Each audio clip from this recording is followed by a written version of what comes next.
April 3, 1948. The sun hasn't yet risen over the port of Bordeaux when the first American freighter drops anchor.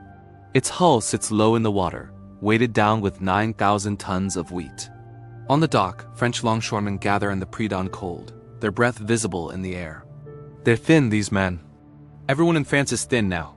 3 years after victory, the average Parisian consumes 1,500 calories a day, less than a concentration camp inmate received under Nazi occupation. The wheat they are about to unload represents something unprecedented in human history.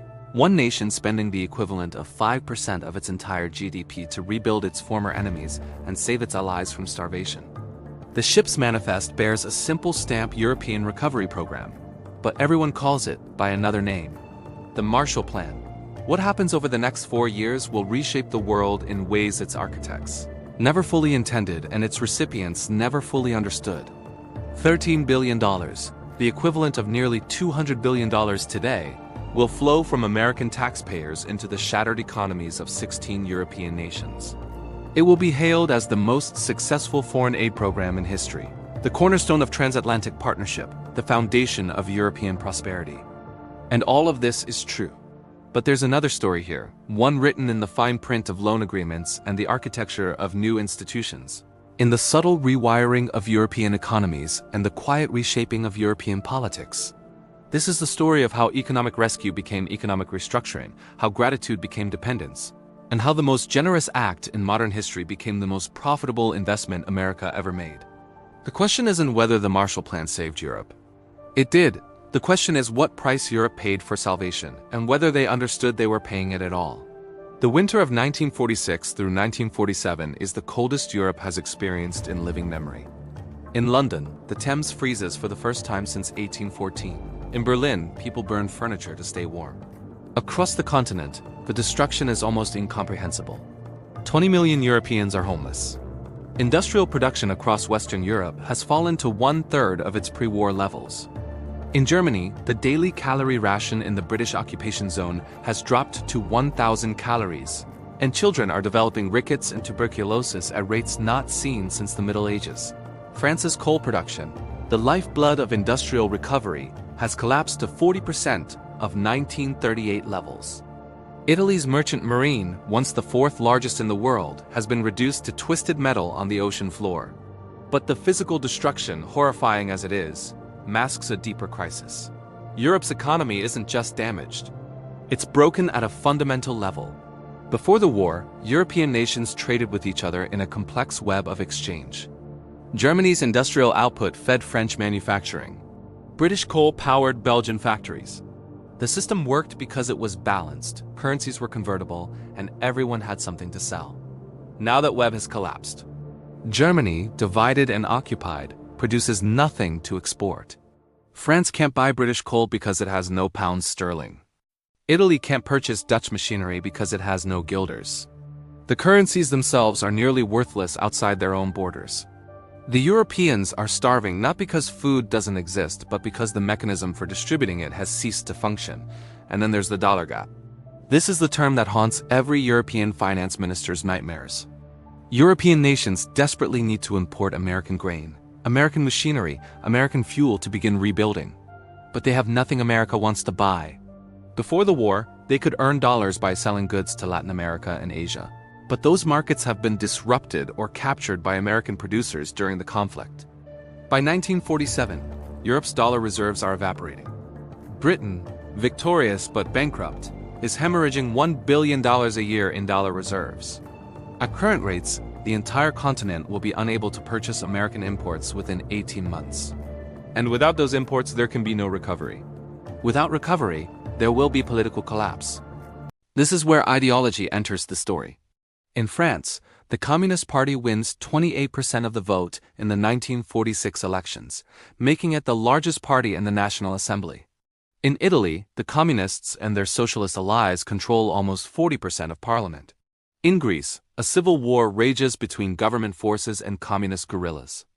American policymakers watching this unfold see a pattern. Hunger breeds desperation. Desperation breeds radicalism.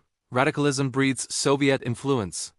Secretary of State George Marshall, the man who organized America's victory in World War II, understands that military power alone cannot secure the peace. The battleground now is economic. But here's what's rarely acknowledged: the Americans, disagreeing most passionately about what to do with Europe, aren't debating whether to help. They're debating how to reshape the continent and America's image while they have the chance. The State Department's policy planning staff, led by a brilliant and acerbic diplomat named George Kennan, sees the crisis as an opportunity, not just to contain communism, though that's certainly part of it, but to fundamentally restructure how European economies function, to break down the nationalist barriers and imperial preferences that had carved Europe into competing economic blocs, to create, in essence, a European economy that looks remarkably like America's: integrated, market-oriented, open to American trade and investment. When Marshall delivers his famous commencement address at Harvard University on June 5, 1947, the speech is only 1,500 words long, delivered in his characteristically flat, almost monotone voice. But those words set in motion the most ambitious economic intervention in modern history. The offer is elegant in its simplicity. America will provide the dollars Europe needs, but Europe must present a unified plan for recovery.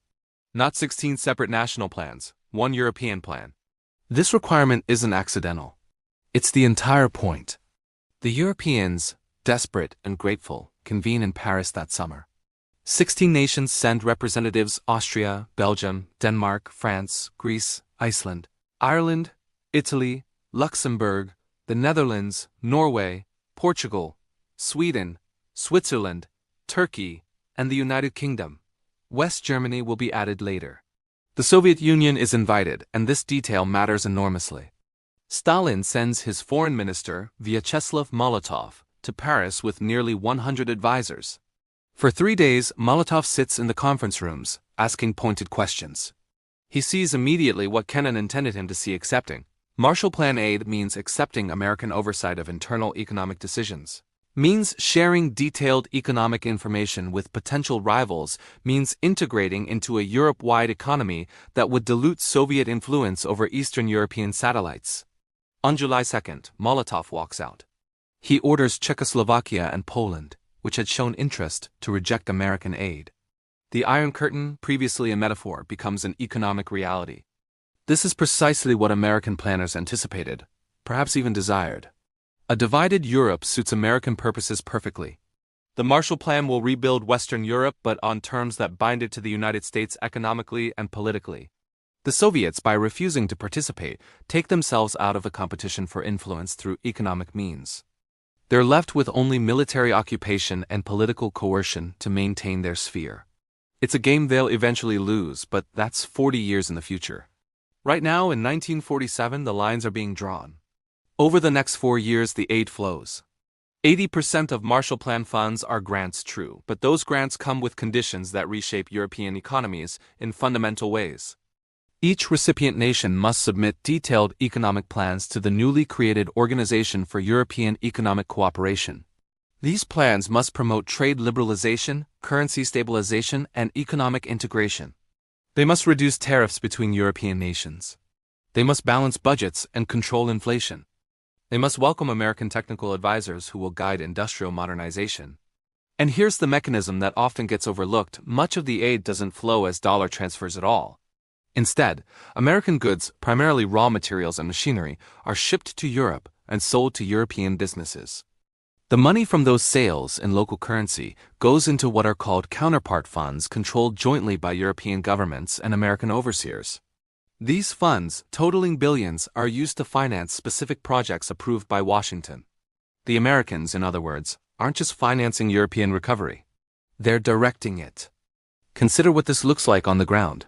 In France, the Monnet Plan for Economic Modernization receives 44% of its funding from Marshall Plan counterpart funds.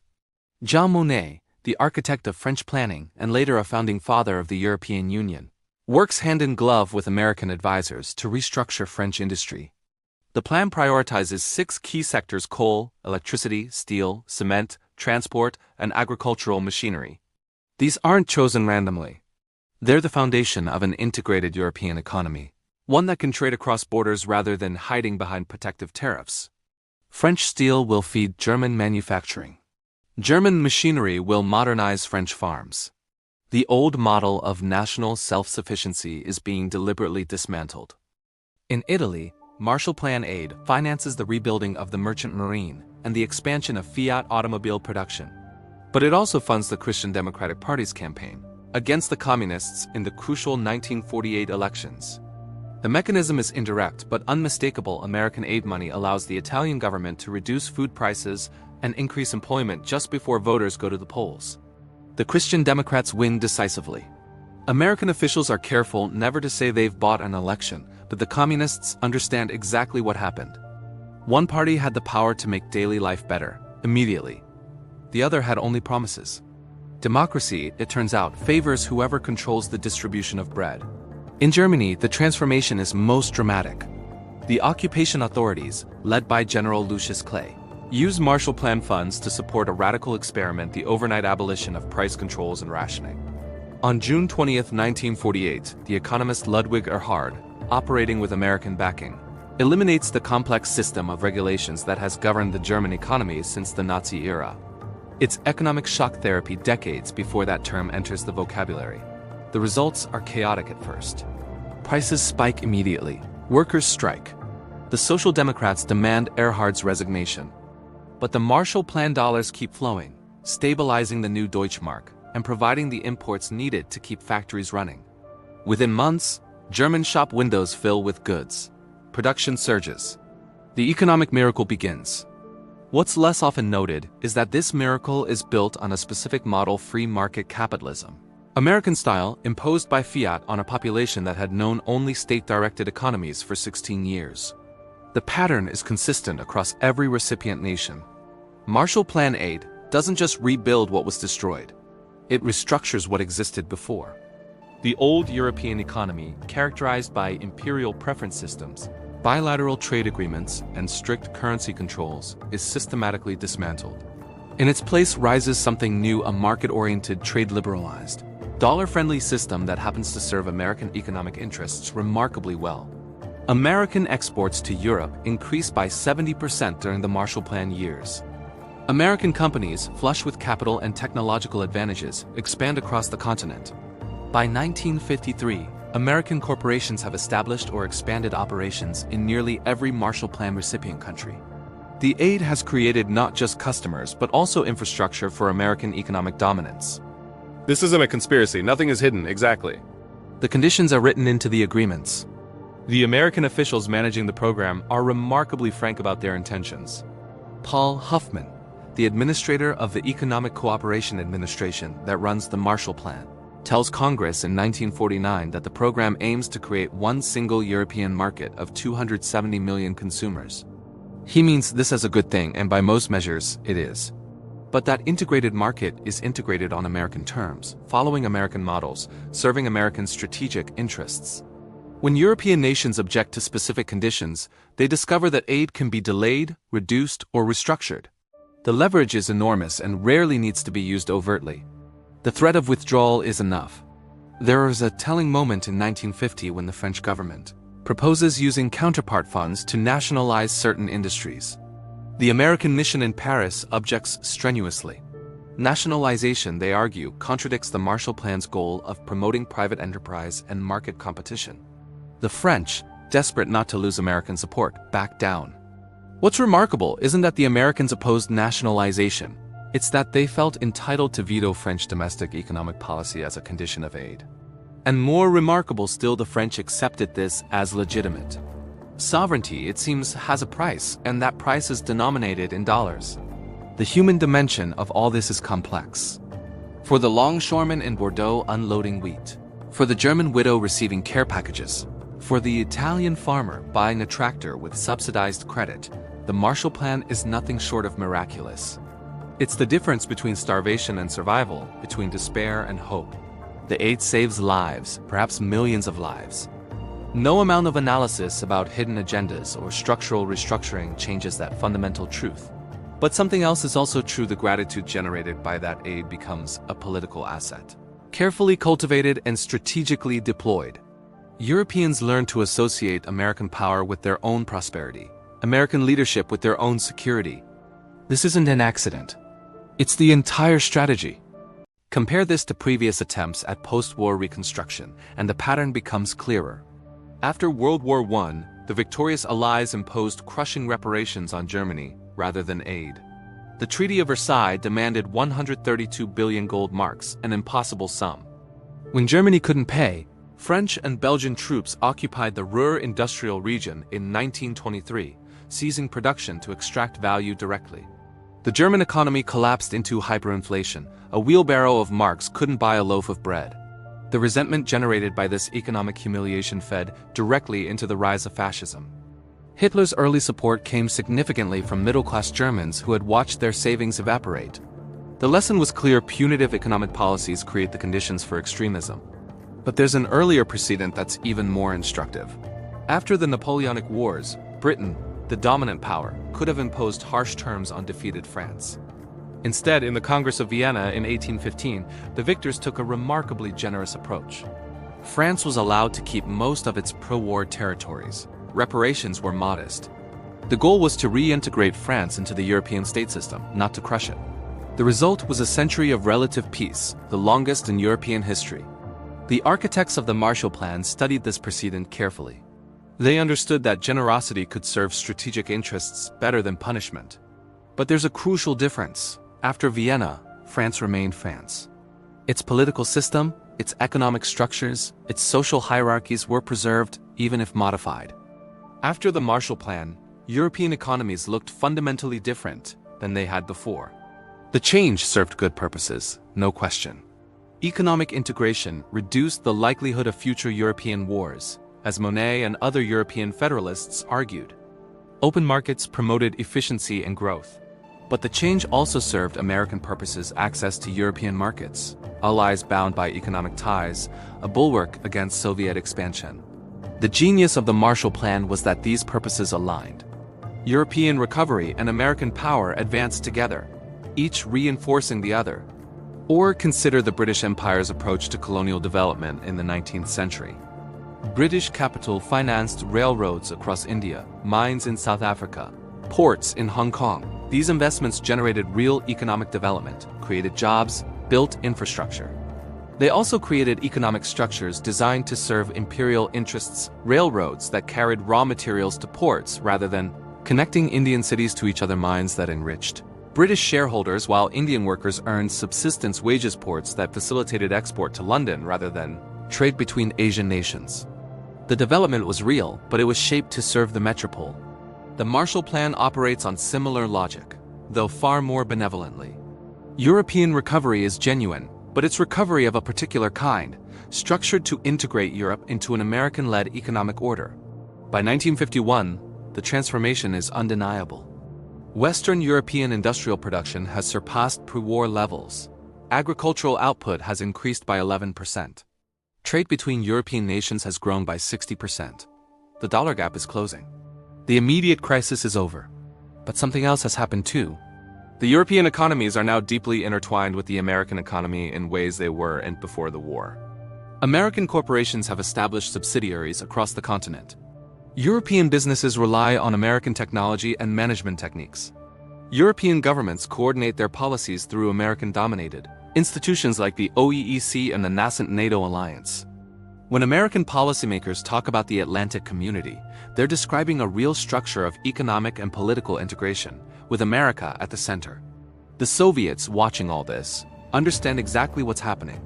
They create Comecon, the Council for Mutual Economic Assistance, in 1949 as a direct response to the Marshall Plan. But it's a poor imitation. The Soviet Union lacks the capital to offer meaningful aid to Eastern Europe. Instead, Comecon becomes a mechanism for extracting resources from satellite states to serve Soviet reconstruction. Polish coal goes to Soviet factories. Romanian oil fuels Soviet trucks. The economic relationship is nakedly exploitative in ways the Marshall Plan never is. But the difference is one of capacity, not necessarily intention. The Soviets would implement their own version of economic restructuring if they could. They simply don't have the dollars to make it attractive. The cost of this success, the price of Europe's soul as the more dramatic interpretations have it, is subtle. It's not paid in any single transaction. It's paid in the accumulation of small surrenders of economic autonomy and the acceptance of American advisors in European ministries in the restructuring of entire industries to fit American models in the slow recognition that European recovery depends on American goodwill. When the Korean War begins in 1950, American policymakers make clear that Marshall Plan aid will continue only if European nations increase military spending and support American policy in Asia. This isn't presented as coercion, exactly. It's framed as alliance responsibility, burden sharing. But the message is unmistakable: the aid has strings, and those strings can be pulled. There's a moment in 1951 that crystallizes the transformation. The European coal and steel community is established, placing French and German coal and steel production under a supranational authority.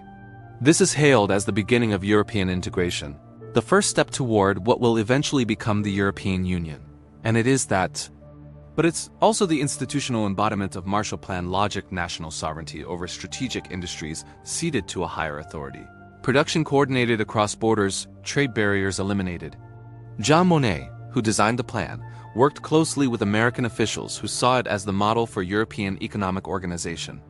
The Europeans are choosing integration, but they read choosing it in a context where American aid and support flow toward integration and dry up toward nationalism.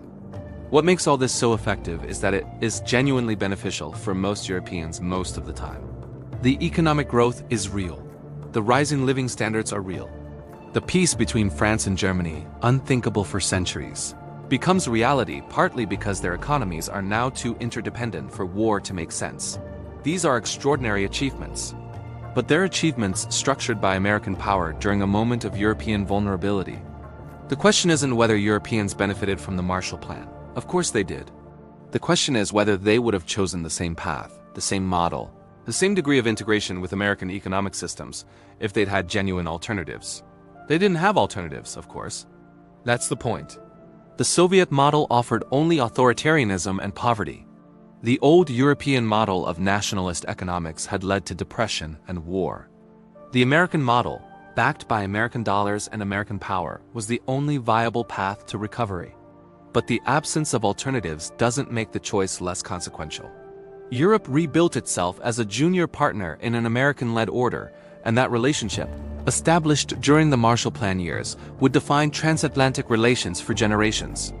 By the time the Marshall Plan officially ends in 1952, the architecture is in place. The OEEC has become a permanent institution coordinating European economic policy. The European Payments Union has created a system for settling accounts between European nations, reducing the need for dollars in intra-European trade. NATO has formalized the military alliance.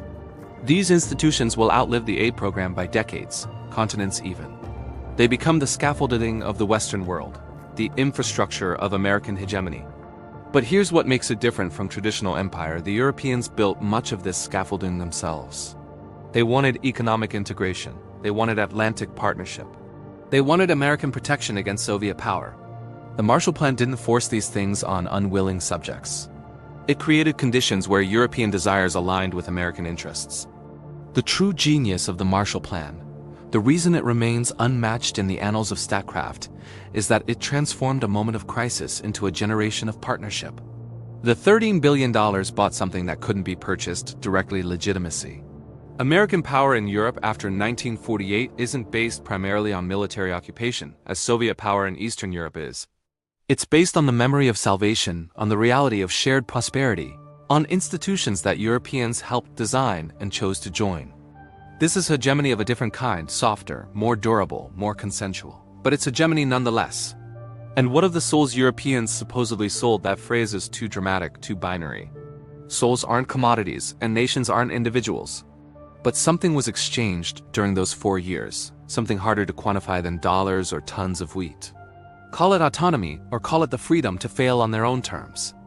European nations emerging from the Marshall Plan were more prosperous, more stable, more democratic than anyone in 1945 could have imagined. They were also more American in their economic structures, more aligned with American strategic interests, more dependent on American goodwill than they had been for centuries. Whether that was a bargain or a surrender depends entirely on what you think would have happened without it. The pattern repeats, though never with the same grace or success. After the Cold War, Western nations attempt shock therapy in Eastern Europe and the former Soviet Union, promising Marshall Plan-style transformation. But the aid is smaller, the conditions harsher, the results more mixed. Russia's GDP collapses by 40% during the 1990s. Oligarchs capture state assets. Democracy falters. The resentment generates Vladimir Putin and a generation of Russian revanchism. After the 2008 financial crisis, the European Union imposes austerity on Greece, Portugal, and Spain in exchange for bailouts. But austerity without aid produces only depression and political extremism. The Eurozone crisis reveals that Europeans have learned to impose Marshall Plan conditions on each other, but forgotten to include the Marshall Plan's generosity. The lesson, if there is one, isn't that economic aid is manipulation. It's that all international assistance occurs in a context of power, and that power shapes outcomes whether we acknowledge it or not. The Marshall Plan succeeded because American interests and European needs aligned at a particular historical moment. The aid was generous because America could afford generosity and understood that generosity served its interests. The conditions were acceptable because the alternative was starvation and chaos. That alignment of interest and necessity of power and need created something genuinely remarkable. A transfer of wealth from rich to poor that made both richer. A restructuring of economic relations that promoted peace. An exercise of power that generated consent. But let's not romanticize it. The Marshall Plan was statecraft, not charity. It reshaped Europe not just economically but politically and culturally, aligning the continent with American power in ways that persist 75 years later. The Europeans who accepted that aid made a choice, but it was a choice constrained by circumstances that limited their options dramatically. They traded one form of vulnerability, the immediate threat of economic collapse, for another, the long-term reality of junior partnership in an American-led order. Most made that trade willingly, even eagerly. Many benefited enormously from it. But let's call it what it was: the most successful exercise of enlightened self-interest in modern history. And the moment when America learned that the cheapest way to purchase loyalty was to make it profitable. The ships still come into European ports, carrying American goods, American capital, American influence. They've been coming for 75 years now, and the Europeans have been welcoming them, profiting from them, occasionally resenting them. The wheat the longshoremen unloaded in Bordeaux in 1948 is long since consumed, but the relationship it nourished endures. Whether that relationship represents Europe as salvation or its surrender is a question each generation of Europeans must answer for themselves. The only certainty is that they're still living in the world the Marshall Plan created, still navigating the bargains their grandparents made when they had few alternatives and many needs. The $13 billion question wasn't whether to accept American aid. It was what that aid would cost in ways that couldn't be calculated in dollars, in choices deferred and autonomy ceded and alternatives never explored. History suggests it was a bargain worth making. But every bargain has a price, and sometimes the bill comes due in currencies you never expected to pay.